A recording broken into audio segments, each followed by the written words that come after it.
இந்த மாதிரி ஸ்பைரல் கொடுத்துட்டு நீங்கள் அப்படியே நீங்கள் ஒரு லைன் மாதிரி கொடுத்தாலும் சரி, இல்லை இந்த மாதிரி லீவ்ஸ் மாதிரி நீங்கள் கொடுத்துக்கிட்டாலும் சரி, அது உங்களோட விஷ் தான். ஸோ இந்த மாதிரி அங்கங்கே இப்படி லீவ்ஸ் மாதிரி கொடுத்துக்கோங்க.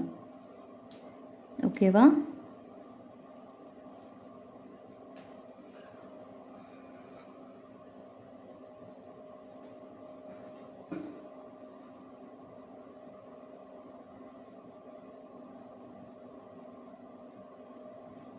இந்த மாதிரி கொடுத்துட்டு அங்கங்கே இப்படி டாட்ஸ் வச்சு நம்ம ஃபில் பண்ணிக்க போகிறோம். ஓகேவா? நெக்ஸ்ட்டு இந்த ரெண்டு லைனுக்கு கீழே நான் ஹம்ஸ் கொடுத்துக்க போகிறேன். நெக்ஸ்ட்டு இதில் இப்படி 2 லீவ்ஸ் மாதிரி கொடுத்து இப்படி உள்ள ஒரு குட்டி சர்க்கிள் மாதிரி போட்டு 3 பெட்டல் வச்சு வர மாதிரி ஃப்ளவராக இப்படி ஃப்ரீக்வெண்ட்டாக போட்டுக்க போகிறோம். இந்த மாதிரி கொடுத்துட்டு அகைன் ஒரு சர்க்கிள் 3 பெட்டல் உள்ள ஃப்ளவர் இந்த மாதிரி ஃபுல்லாக போட்டுக்க போகிறோம். இந்த மாதிரி கொடுத்துட்டு இந்த ஏரியாலாம் ஃபில் பண்ணிவிட்டு இந்த பக்கம் இதை இப்படியே ஹைலைட் பண்ணிக்க போகிறோம்.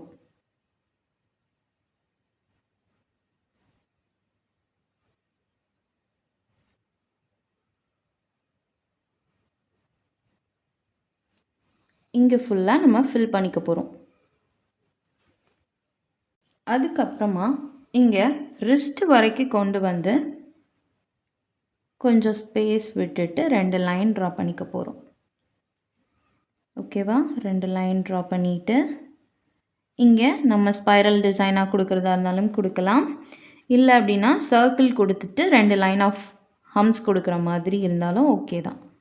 ஸோ நான் இதில் இப்படி ஒரு சர்க்கிள் கொடுத்துட்டு so again double layer of circle கொடுத்துட்டு டபுள் லேயர் ஆஃப் ஹம்ஸ் கொடுத்துக்க போகிறேன். இந்த மாதிரி கொடுத்துட்டு ரிமைனிங் ஏரியா ஃபுல்லாக நான் ஸ்பைரல் மாதிரி குட்டி குட்டி ஸ்பைரலாக கொடுத்துக்க போகிறேன். இந்த மாதிரி குட்டி குட்டி ஸ்பைரல்ஸ் ஃபுல்லாக கொடுத்துக்க போகிறேன். இப்படி ரிஸ்ட் வரைக்கும் அந்த டிசைன் போட்டுட்டு இந்த பாம் ஏரியா வந்ததும் இங்கேருந்து இப்போ தம் ஃபிங்கர் இருக்குல்ல அந்த ஏரியா வரைக்கும் இப்படி கொஞ்சம் ஸ்ப்ளிட் பண்ணிக்கிறோம். திரும்ப இங்கேருந்து இந்த ஸ்மால் ஃபிங்கர் வரைக்கும் இப்படி கொஞ்சம் ஸ்ப்ளிட் பண்ணிக்கிறோம். இப்போ நான் இந்த ஏரியாவில் நெகட்டிவ் ஸ்பேஸ் ஃபில்லிங்ஸும் இந்த ஏரியாவில் நான் வேறு டிசைன்ஸும் நான் கொடுத்துக்க போகிறேன். ஸோ இந்த ஏரியாவில் நான் நெகட்டிவ் ஸ்பேஸ் ஃபில்லிங் சொன்னேன்ல, ஸோ அதுக்காக